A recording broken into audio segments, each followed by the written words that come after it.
When a nationally televised declaration shatters the usual chatter of daytime TV, it's not just another tabloid rumor. It's a full-blown legal bombshell.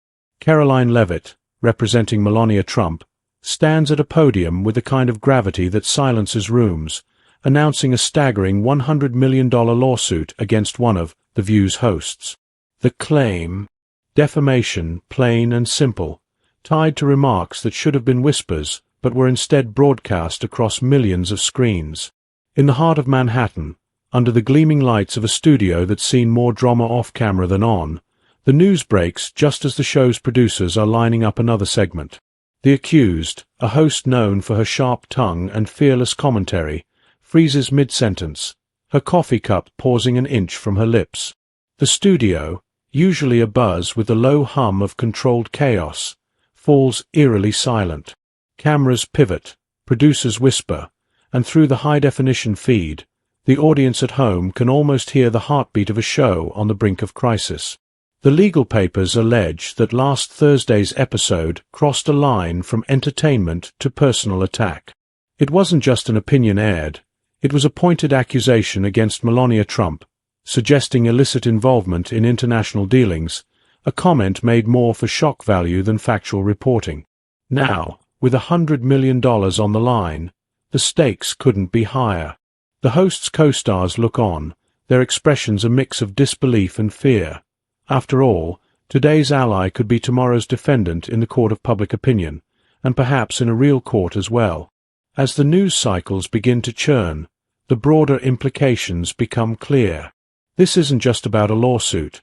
It's about the boundaries of free speech, the responsibilities of those who hold the mic, and the unseen pressures on public figures. The network scrambles to manage the fallout, their PR teams working overtime to craft a response that's both conciliatory and defiant. But the damage is done. Ratings might spike from the spectacle, but the trust between viewers and their favorite morning fixture is fraying. Outside the studio, the city pulses unaware, but inside, the battle lines are drawn. Lawyers huddle over coffee-stained briefs, hosts rethink their scripts, and somewhere in a quiet, upscale apartment, Melania Trump watches the story unfold. A story that she, too, is scripting, one legal document at a time. As the lawsuit looms like a storm cloud over The View, questions about the future of not just the show, but of daytime television itself linger in the air, punctuated by the click of camera shutters and the soft glow of the teleprompter. What happens next could redefine the landscape of what it means to speak freely, and the cost of speaking too freely as the city wakes to another day. The echo of the lawsuit reverberates through every media outlet, from whispering news apps on smartphones to blaring headlines on morning papers. Inside the View studio, the atmosphere is tense, charged with a mix of anticipation and dread. The host at the heart of the controversy sits quietly in her dressing room, reflecting on the words that catapulted her from a television personality to the defendant in a high-profile defamation case. How could a few words cost so much, she muses, her voice barely a whisper to the empty room. Back on set, the show must go on. The producers, with eyes glued to ratings and phones buzzing non-stop, pivot the day's agenda to damage control mode. They decide to address the elephant in the room directly.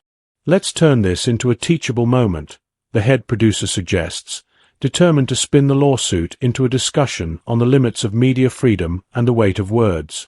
As the cameras roll, the hosts delve into a heated yet carefully navigated dialogue about the thin line between commentary and defamation, a discussion that's now as much about their own lives as it is about the news they report. Meanwhile, across town, Karoline Leavitt and her legal team assemble in a high-rise office, laying out their strategy. This goes beyond a simple lawsuit, Karoline explains, her eyes scanning the room. It's about setting a precedent. She knows the eyes of the public, and the press, are on them, scrutinizing every move. As they dissect the host's words, replaying the clip that started it all, they're not just looking for legal leverage. They're looking to reshape how the media handles character and reputation. As the legal battle intensifies, so does the public debate. Social media becomes an arena where opinions clash violently. Supporters of Melania Trump hail the lawsuit as a brave stand against media bias, while advocates of free speech see it as a threat to journalistic freedom. Where do we draw the line? Becomes a trending topic, sparking discussions in cafes, offices, and homes. Amidst this turmoil, the host finds herself isolated, her usual candor replaced by a cautious silence. Friends and foes in the industry send mixed signals, some offering sympathy, others stepping back, wary of being caught in the crossfire. Her career, which once felt like a thrilling ride, now feels like a tightrope walk over a steep fall. Every word she says is weighed and measured, not just by her audience, but by her potential jurors. As the day winds down, the city's relentless pace unchanged by the drama unfolding in its midst, the protagonists of this legal drama prepare for the long haul. For them, the lawsuit is not just today's headline. It's a life-changing saga that challenges the very essence of what they stand for. And as they each face their reflections at the end of the day, the looming courtroom battle promises to be as much about the personal cost as it is about the public spectacle. The day of the preliminary hearing arrives with a swell of media outside the courthouse, their cameras trained on the steps like hawks. Inside, the courtroom is a hive of whispered strategies and last-minute preparations. The host, usually so composed in the spotlight, feels her heartbeat quicken as she takes a seat, her eyes briefly meeting those of Melania Trump across the room. Despite the chaos around them, there's an unspoken acknowledgement, a fleeting moment of shared vulnerability between two women thrust into an unwanted war. Karoline Leavitt approaches the bench with the confidence of someone who has played this game before and played to win. Her opening statement is crisp, persuasive, painting a picture of reckless disregard for truth in pursuit of sensationalism. This case is about the protection of an individual's right to their reputation, she asserts, her voice echoing off the courtroom walls. The defense, meanwhile, argues fervently for the sanctity of free speech, emphasizing the importance of open discourse in a democratic society. My client's comments were protected under the First Amendment, made in the context of a discussion that demands robust exchange of ideas. The host's lawyer counters, his statement resonating with the murmurs of agreement from some quarters of the gallery. As the arguments unfold, the host listens intently, acutely aware of every word that might tip the scales in this high-stakes battle. Outside, the public watches, divided and passionate. The debate spills over into town halls, living rooms, and online forums, each camp holding its ground, their arguments as much about broader issues as they are about the people at the center of the storm. The trial stretches on, days turning into weeks, each session a chess match of legal maneuvers and rhetorical flourishes. Witnesses take the stand, experts in law, media, and ethics, their testimonies painting complex portraits of intent, impact, and consequence. Through it all, the host finds herself reflecting on her career, wondering if the pursuit of truth is worth the price she's paying now. As the closing arguments are made, the tension is palpable. The judge's verdict will not only decide the fate of the host and the legal standing of Melania Trump, but will also send ripples through the media landscape, influencing how journalists tread the line between freedom and responsibility. Finally, the judgment day arrives. The verdict in favor of the host. The court finds that while the comments were indeed harsh, they did not cross the legal threshold of defamation. Relief washes over the host, her relief tinged with exhaustion and the sobering realization of the ordeal's personal costs. But there's little time to reflect, as cameras swarm around her, hungry for her first words post-victory. This case was never just about me. It was about all journalists and our freedom to speak, she says, her voice steady but tired, resonating with those who supported her fight. As the crowd disperses, the discussion is far from over, but for now, she's ready to step back from the courtroom drama and return to the newsroom, where other stories await her keen eye. This legal battle, etched in the annals of media and law, serves as a stark reminder of the fine balance between personal dignity and public discourse. For the host, the victory is bittersweet, laden with lessons about the power of words and the weight of the world they can move. As the sun sets over the city skyline, life moves on, the relentless news cycle turning.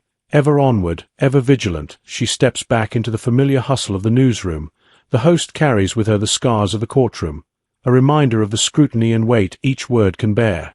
She returns not as just a presenter, but as a symbol of a battle fought and won for journalistic freedom, albeit at a personal cost. Her colleagues greet her with a mix of admiration and relief, aware of the changed air she brings with her.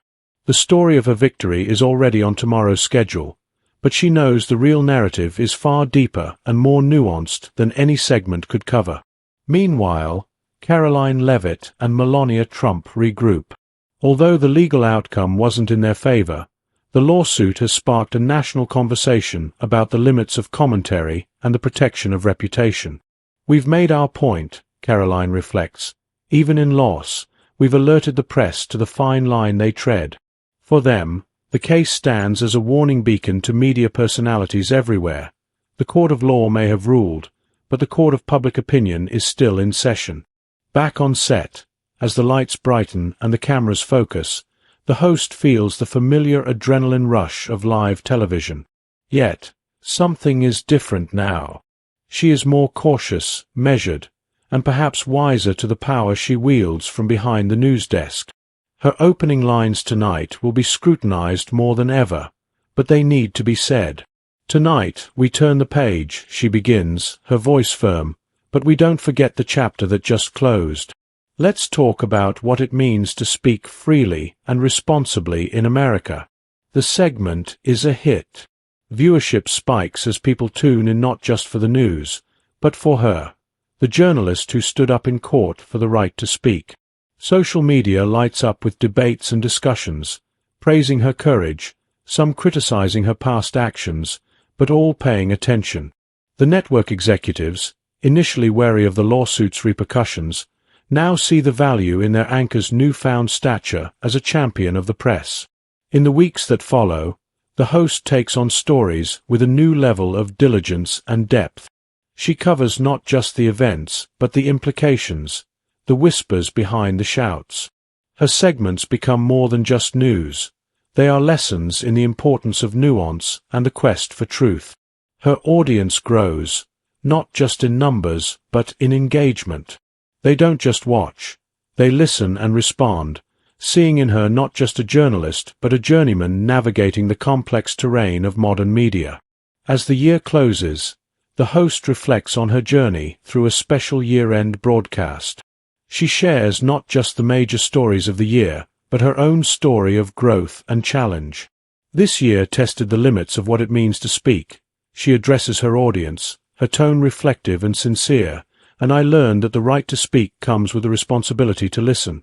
The broadcast is warmly received, with viewers sending in messages of support and thanks. They see her not just as a reporter, but as an advocate for thoughtful, considered journalism. As she signs off, promising to return with more stories and more lessons, she knows she has crossed a threshold. She is no longer just reporting the news. She is a part of it, a voice for the voiceless, and a reminder to those with power that with great power comes great responsibility. In a quiet moment after the show, she looks around the now empty newsroom, the desks cluttered with the detritus of a day's work, the screens dimmed to a soft glow. A smile plays on her lips, a mix of fatigue, fulfillment, and anticipation for the stories yet to tell. She knows the road ahead is long and fraught with challenges, but it is hers to travel, with her words as her compass and her integrity as her guide. With the new year comes new challenges, and the host embraces them with the vigor of a seasoned journalist renewed by her recent trials. The newsroom buzzes with the ongoing pulse of the world's stories, and she finds herself at the center, a guiding force for both her team and her viewers. Her approach to journalism evolves, now underscored by the lessons of the past. Every story is handled with a heightened sense of duty to inform and educate, not just to report. One morning, a tip comes in about a political scandal brewing in the corridors of power. It's the type of story that could easily become sensational, but she opts for a different route. Let's dig deeper, she urges her team. Let's get to the heart of what this means for the people it affects. Her focus shifts from merely breaking news to breaking down its implications. How does it impact policy? How does it affect the average citizen? Her questions drive the investigation, pushing past the surface fluff to the core issues at stake. As the story unfolds on air, the host's commitment to substantial journalism becomes evident. She lays out the facts with precision, her every word measured to ensure clarity and truthfulness. Her evenings are spent engaging with viewers through social media, not just as a face on the screen, but as a participant in the dialogue she has sparked. "What are your thoughts? How do you feel about these developments?" she asks, genuinely interested in the responses. This interactive approach not only boosts viewer loyalty, but also enriches the conversation, bringing diverse perspectives into the mix. Her influence grows, and with it, her responsibility. She starts hosting roundtable discussions, inviting experts, activists, and ordinary people to discuss major issues. These forums become a staple of her program, celebrated for their inclusivity and depth. The host facilitates these discussions with a firm hand, ensuring every voice is heard, every opinion respected. It's journalism that doesn't just inform, but also connects and empowers. Despite her rising profile, she remains grounded, reminded daily of the fine line she walks. The lawsuit may be behind her, but its lessons linger. She mentors young journalists, imparting wisdom not just about the craft, but about the ethics that must underpin it. "Always remember why we do this," she advises. "We're here to serve the public, to shine a light where there's darkness, and to do so with integrity." Her dedication does not go unnoticed. Awards and accolades come her way, but they are not the markers of success she cherishes. For her, the real reward is the feedback from the public, the stories of viewers who say they've been moved to action, inspired to change, or simply better informed. These messages reinforce her belief in the power of responsible journalism. As another year unfolds, she continues to lead by example, her show a beacon of thoughtful reporting in an often tumultuous media landscape. Her personal challenges have not only shaped her professional ethos, but have also imbued her with a sense of mission. Journalism for her is not just a job, it's a calling, to educate, to elucidate, and to inspire. In a quiet moment, away from the cameras and the constant churn of news, she reflects on her journey. There's pride in her reflection, but also a perennial readiness to face whatever comes next. With every story, every broadcast, she renews her commitment to speak truths that matter, steering her course through the ever-changing tides of news with a steady hand and a clear vision. This is her legacy, a legacy of light, truth, and relentless pursuit of what matters most.